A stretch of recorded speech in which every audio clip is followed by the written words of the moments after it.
and there is nothing technically. It's legally not possible. So you have legal structures and economic structures to prevent. We heard about the Cuban case about the medicine not available. It's not a question of medicine. It's a question of the patent laws, which don't allow it, or economic blockades. Whether it's about AIDS drugs or cancer drugs, the drugs are there, but they are protected because you want to protect them for a different system of economy.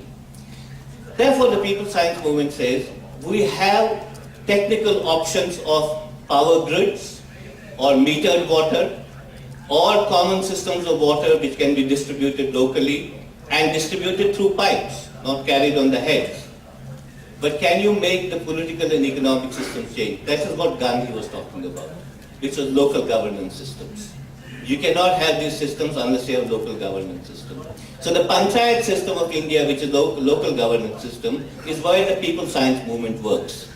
Because these are constitutionally guaranteed local governance systems. And what do? We say, we work with those elected representatives, which are mostly women, and say, okay, we have these alternative technical solutions. So will you pass a resolution in your local government that we will use this rather than the other? Then it is not merely communities and people saying, then it is the organ of the state, because these local governance systems are organs of the state.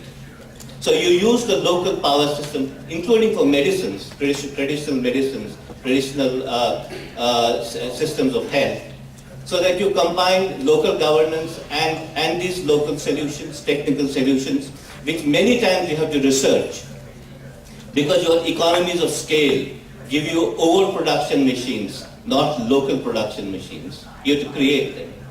So you use it together. So what at the end does it tell us? What it tells us from the People's Science Movement, there are technical solutions available, possible for decentralized production, governance and use. There are education systems possible for decentralized knowledge systems which can support these technical ideas. But what does it mean? It means crafting it from below. Crafting it from below so that then you change. So therefore there is a bit of a difference. You don't therefore break capitalism by analyzing capitalism and saying, how will I change it by delinking? You delink by processes at the bottom.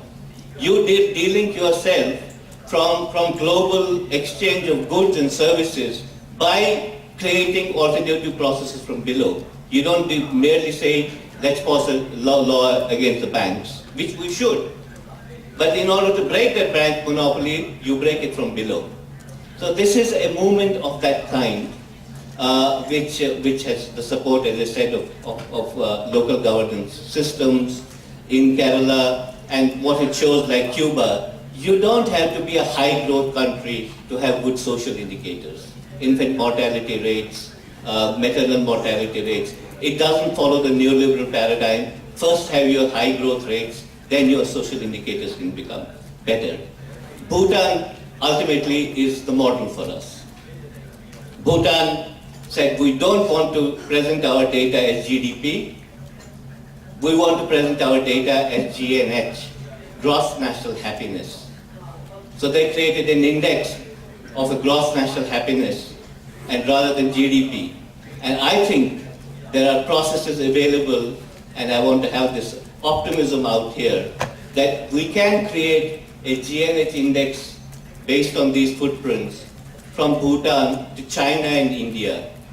We don't have to be dependent on techniques. The question is, can we get, instead of 500,000 people, something like 500 million people together in this process? Can we create movements and solidarity between Cuba, South Africa, Chiapas and India and the rest to say that we have an alternative future? Thank you very much.